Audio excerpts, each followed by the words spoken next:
নমস্কাৰ আজি দেশৰ লগতে ভাৰতৰ বিভিন্ন প্ৰান্তৰ পৰা কেইবাটাও গুৰুত্বপূৰ্ণ খবৰ যুগুত কৰা হৈছে তাৰে ভিতৰত প্ৰথমটো খবৰেই হৈছে এটা বহুতেই বেছি গুৰুত্বপূৰ্ণ খবৰ ৰাজ্যত শীঘ্ৰেই আন এক বৃহৎ উচ্ছেদ অভিযান চলিবলৈ গৈ আছে প্ৰায় ৬২০০ বিঘা চৰকাৰী ভূমিত চলিবলৈ গৈ আছে প্ৰশাসনৰ বৃহৎ বুলডোজাৰ আৰু এই সন্দৰ্ভত সবিশেষ তথ্য জনাম ফুল স্ক্ৰীনৰ জৰিয়তে পুনৰ জনাইছো ৰাজ্যত পুনৰ চলিবলৈ গৈ আছে আন এক বৃহৎ উচ্ছেদ অভিযান প্ৰায় ৬২০০ বিঘা চৰকাৰী ভূমি বেদখলমুক্ত কৰিবলৈ এতিয়া সাজু হৈ পৰিছে প্ৰশাসন তেজপুৰৰ বুঢ়াচাপৰিত পৰিবলৈ গৈ আছে প্ৰশাসনৰ হাতুৰাৰ কোব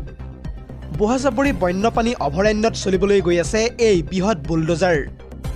বেদখলীকৃত ভূমিত উচ্ছেদৰ বাবে ইতিমধ্যে সাজু হৈ পৰিছে শোণিতপুৰ জিলা প্ৰশাসন ক্ষতিপূৰণমূলক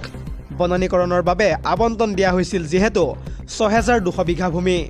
আৰু এই ভূমিতে ঘৰ দুৱাৰ সাজি খেতি বাতি কৰিছে এতিয়া একাংশ বেদখলকাৰীয়ে তেজপুৰৰ বুঢ়াচাপৰিত পৰিবলৈ গৈ আছে তাৰে পৰিপ্ৰেক্ষিতত এতিয়া প্ৰশাসনৰ হাতুৰাৰ কোব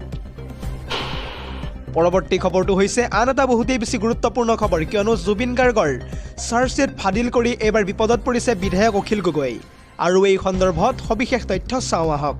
পুনৰ জনাইছো জুবিন গাৰ্গৰ ঘটনাৰ চাৰ্জশ্বিট ৰাজহুৱা কৰি বিপদত পৰিছে এতিয়া বিধায়ক অখিল গগৈ শিৱসাগৰৰ বিধায়ক অখিল গগৈৰ বিৰুদ্ধে ইতিমধ্যে ৰুজু কৰা হৈছে গোচৰ অপৰাধ অনুসন্ধান শাখাত অখিল গগৈৰ বিৰুদ্ধে এতিয়া ৰুজু কৰা হৈছে গোচৰ গুৱাহাটীৰ ক্ৰাইম ব্ৰাঞ্চত SITয়ে ইতিমধ্যে গোচৰ ৰুজু কৰা দেখিবলৈ পোৱা গৈছে আৰু সেই জুবিন গাৰ্গৰ চাৰ্জশ্বিটক লৈ অখিল গগৈয়ে ৰাইজক বিপথে পৰিচালিত কৰাৰো অভিযোগ এতিয়া উত্থাপিত হৈছে কেৱল ইমানেই নহয় ইয়াৰ উপৰিও কেইবাটাও অভিযোগেৰে গোচৰ তৰিছে ইতিমধ্যে SITৰ তদন্তকাৰী বিষয়া তথা ৰজি কলিতাই পৰৱৰ্তী খবৰটো হৈছে আন এটা বহুতেই বেছি গুৰুত্বপূৰ্ণ খবৰ কিয়নো অমৃতপ্ৰভা মহন্তৰ হ'বলৈ গৈ আছে কঠোৰ শাস্তি কিয়নো অমৃতপ্ৰভা মহন্তৰ বিৰুদ্ধে চাৰ্জশ্বিটত আছে কেইবাটাও ভয়ংকৰ অভিযোগ আৰু এই সন্দৰ্ভত সবিশেষ তথ্য জনাম ফুল স্ক্ৰীনৰ জৰিয়তে পুনৰ জনাইছো চাৰ্জশ্বিটত উল্লেখ থকা অনুসৰি জুবিন গাৰ্গৰ ঔষধ লুকুৱাই ৰাখিছিল অমৃতপ্ৰভাই ছিংগাপুৰত জুবিন গাৰ্গে খাবলৈ পোৱা নাছিল কোনো ধৰণৰ ঔষধ যিহেতু ডাক্তৰৰ পৰামৰ্শ মতে জুবিন গাৰ্গে দৈনিক খাব লাগে ঔষধ কিন্তু জুবিন গাৰ্গক ঔষধ সেৱনৰ পৰা আঁতৰাই ৰাখিছিল অমৃতপ্ৰভা মহন্তই উৰে নিশা সুৰাপান কৰোৱাৰ পিছতো জুবিন গাৰ্গক খাবলৈ দিয়া হোৱা নাছিল ঔষধ দুটাকৈ নিশা জুবিন গাৰ্গক খাবলৈ দিয়া হোৱা নাছিল হেনো ঔষধ ইয়ত পাৰ্টিৰ আয়োজকক অৱগত কৰোৱা নাছিল জুবিন গাৰ্গে খোৱাৰ ঔষধৰ কথা আৰু এই ক্ষেত্ৰত সিদ্ধাৰ্থ শৰ্মাৰ লগতে শেখৰজ্যোতি গোস্বামীও আছিল ওতঃপ্ৰোতভাৱে জড়িত অমৃতপ্ৰভা মহন্তৰ বিৰুদ্ধে ইয়াৰ উপৰিও চাৰ্জশ্বিটত আছে ৫টাকৈ গুৰুত্বপূৰ্ণ প্ৰমাণ জুবিন গাৰ্গক অত্যাধিক মদ্যপান কৰাইছিল হেনো অমৃতপ্ৰভা মহন্তই কিন্তু তাৰ পিছতো প্ৰায় ২টা ৰাতি ভালদৰে শুবলৈ দিয়া নাছিল জুবিন গাৰ্গক ভাগৰুৱা জুবিন গাৰ্গক লাইফ জেকেট নিপিন্ধাকৈ সাঁতুৰিবলৈকো উৎসাহিত কৰিছিল অমৃতপ্ৰভা মহন্তই SITৰ চাৰ্জশ্বিটত এনেদৰে এতিয়া ইটোৰ পিছত সিটো ভয়ংকৰ তথ্য ফাদিল হোৱা দেখিবলৈ পোৱা গৈছে দৰ্শকসকল আৰু বহুতো গুৰুত্বপূৰ্ণ খবৰ আছে যদিহে আপুনি এতিয়ালৈকে এই ভিডিঅ'টোত লাইক কৰা নাই তেন্তে এতিয়াই লাইক কৰি দিয়ক আৰু এনেধৰণৰ খবৰসমূহ প্ৰত্যেক দিনে পাই থাকিবৰ কাৰণে চেনেলটো ছাবস্ক্ৰাইব কৰি কাষতে থকা বেল আইকনটো প্ৰেছ কৰি ৰাখিবলৈ একেবাৰে নাপাহৰিব পৰৱৰ্তী খবৰটো হৈছে আন এটা বহুতেই বেছি গুৰুত্বপূৰ্ণ খবৰ কিয়নো আপোনাৰ বাৰু জব কাৰ্ড আছে নেকি যিহেতু অসমত ইতিমধ্যে MGNৰেগাৰ দেখিবলৈ পোৱা গৈছে শোচনীয় অৱস্থা জব কাৰ্ড এৰিছে এতিয়া প্ৰায় লাখ লাখ লোকে ক'ত গ'ল 100 দিনৰ কামৰ গেৰেণ্টি এনেদৰে এতিয়া বহুতৰে মুখত শুনিবলৈ পোৱা গৈছে কেইবাটাও গুৰুত্বপূৰ্ণ প্ৰশ্ন আৰু এই সন্দৰ্ভত সবিশেষ তথ্য চাওঁ আহক পুনৰ জনাইছো ৰাষ্ট্ৰীয় পৰ্যায়তকৈ অসমত MGNৰেগাৰ দেখিবলৈ পোৱা গৈছে শোচনীয় অৱস্থা 100 দিনৰ কামৰ ঠাইত 40 দিনৰো কাম পোৱা নাই এতিয়া হিতাধিকাৰীসকলে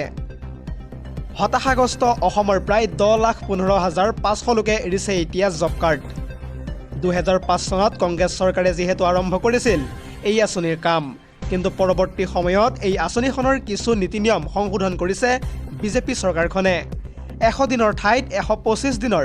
কৰ্মসংস্থাপনৰ নিশ্চয়তা প্ৰদান কৰিছে বিজেপিয়ে কিন্তু কাৰ্যত অসমত এতিয়া বগাহাতীত পৰিণত হৈছে চৰকাৰৰ এই আঁচনিৰ কাম আৰু তাৰে পৰিপ্ৰেক্ষিতত এতিয়া MGNৰেগাৰ ৰাষ্ট্ৰীয় পৰ্যায়তকৈ অসম গড়ে বহু পৰিমাণে এতিয়া পিছ পৰি ৰৈছে ইতিমধ্যে কৰ্মসংস্থাপন নাপাই লাখ লাখ লোকে ত্যাগ কৰিবলৈ বাধ্য হৈছে এতিয়া জব কাৰ্ড অৱশ্যে অসমত এতিয়াও আছে ৩৮.18 লাখ জব কাৰ্ডধাৰী সক্ৰিয় লোক কেন্দ্ৰীয় গ্ৰাম উন্নয়ন দপ্তৰে ইতিমধ্যে প্ৰকাশ কৰিছে এই তথ্য ইফালে সদনত BVG ৰাম বিল 2025 বিধেয়ক এতিয়া উত্থাপন কৰিছে শাসক পক্ষই। এক কথা ক'বলৈ গ'লে MGNৰেগাৰ নাম সলনি কৰিবৰ বাবেই এই বিধেয়ক এতিয়া উত্থাপন কৰিছে শাসকীয় পক্ষই। পৰৱৰ্তী খবৰটো হৈছে আন এটা বহুতেই বেছি গুৰুত্বপূৰ্ণ খবৰ। কিছু মুহূৰ্তৰ পূৰ্বে যিহেতু 15টাকৈ দুধৰ্ষ বাংলাদেশীক চিনাক্ত কৰিছে প্ৰশাসনে